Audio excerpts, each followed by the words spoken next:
High everyone अस्सलामु आलाइकुम welcome back to my channel. आज के आमी आपनादेर साथे शेयर करब एकटी भ্যানিলা स्पंज केकेर रेसिपि। जारा प्रथमबार केक बानाबेन आमार रेसिपि फलो करे किन्तु ताराओ खूबই सुंदरभाবে এই কেকটি বানিয়ে নিতে পারবেন। এখানে আমি একটা মিক্সিং बोले 3টা ডিমের সাদা অংশকে আলাদা করে নিয়েছি। এখন আমি একটা ইলেকট্রিক বিটারের হাই স্পিডে ডিমটাকে একটু ফোম করে নিচ্ছি। এবার আমি দিয়ে দিচ্ছি হাফ কাপ পরিমাণ চিনি। চিনির পরিমাণটা আপনারা একটু বুঝে শুনে দেওয়ার চেষ্টা করবেন। যারা চিনি কম খান তারা একটু অল্প পরিমাণে দিয়ে নেবেন। আপনাদের বাসায় যদি ইলেকট্রিক বিটার না থাকে সেক্ষেত্রে কিন্তু একটা হ্যান্ড হুইস্কের সাহায্যে আপনারা বিট করে নিয়ে নিতে পারেন। এবারে আমি তেল দিয়ে নিচ্ছি 1/4 কাপ পরিমাণ। আপনারা এখানে বাটারও ব্যবহার করতে পারেন। আর চিনি এবং তেল কিন্তু অল্প অল্প করে দিয়ে নিতে হবে, একসাথে কিন্তু সমস্ত পরিমাণটা দেয়া যাবে না। আমি এখানে তেল ব্যবহার করেছি 1/4 কাপ পরিমাণ, চিনি ব্যবহার করেছি হাফ কাপ পরিমাণ। এখন আমি 3টা ডিমের কুসুমকে এর মধ্যে দিয়ে সামান্য একটু বিট করে নিব। আর দিয়ে দিচ্ছি 2-3 চিমটি পরিমাণে ভ্যানিলা এসেন্স। আপনারা চাইলে ভ্যানিলা এসেন্সটা স্কিপ করতে পারেন, তবে যারা ডিমের গন্ধটা পছন্দ করেন না তারা কিন্তু ভ্যানিলা এসেন্স দিয়ে নেবেন।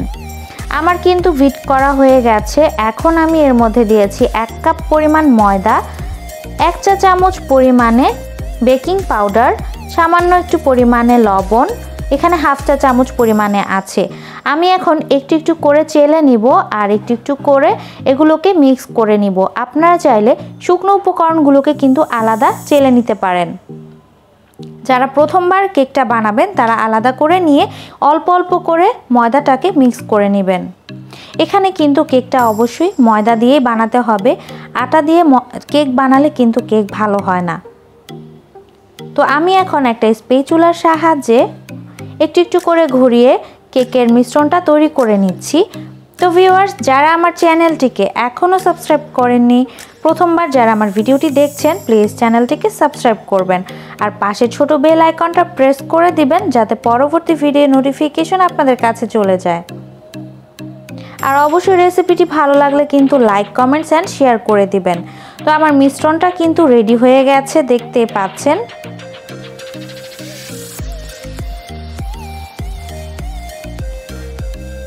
এবারে আমি একটা 6 ইঞ্চি পরিমাণ কেকের মোল্ডের মধ্যে কেকটাকে ঢেলে নেব। তবে এর আগে আমি একটা কাগজ কেটে নিয়েছিলাম, তার মধ্যে আমি তেল ব্রাশ করে নিয়েছি। অবশ্যই কিন্তু তেল ব্রাশ করে নিতে হবে আর কাগজটা বিছিয়ে নিতে হবে, তাহলে কিন্তু কেকটা নিচে লেগে যাবে না। আর এবারে আমি কেকের যে ব্যাটারটা রেডি করেছি সেটা খুব উপর থেকে আমি ঢেলে নিচ্ছি যাতে ভেতরে কোনো বাবল ক্রিয়েট না হয়। এবারে আমি 2-3টা ঝাঁকি দিয়ে নিব যাতে ভেতরে কোনো বাতাস থাকে সেগুলো বের হয়ে যেতে পারে। এবারে আমি চুলায় কেকটা বানিয়ে দেখাবো আপনাদেরকে। এখানে আমি প্রায় 5 থেকে 10 মিনিটের জন্য কড়াইটাকে প্রিহিট করে নিয়েছি। এখানে আমি কোনো লবণ অথবা বালি ব্যবহার করিনি, নর্মাল একটা স্ট্যান্ডের মধ্যে আমি কেকের মোল্ডটা বসিয়ে দিয়েছি। এবার ঢাকনার মধ্যে যে ছিদ্র থাকে সেটাও আমি একটা টিস্যু পেপারের সাহায্যে ঢেকে বন্ধ করে দিচ্ছি যাতে ভেতরের বাষ্পগুলো বের হয়ে যেতে না পারে। প্রায় 30 থেকে 35 মিনিট পর কেকটা কিন্তু আমার রেডি হয়ে গেছে। আর কেকের আঁচ কিন্তু একেবারেই অল্প মিডিয়ামে রাখতে হবে। প্রথম অবস্থায় 2 মিনিট একটু মিডিয়ামে রেখে পরবর্তী 30 মিনিটের জন্য কিন্তু আপনারা অবশ্যই কেকের যে চুলাটা একেবারে লো হিটে রাখতে হবে।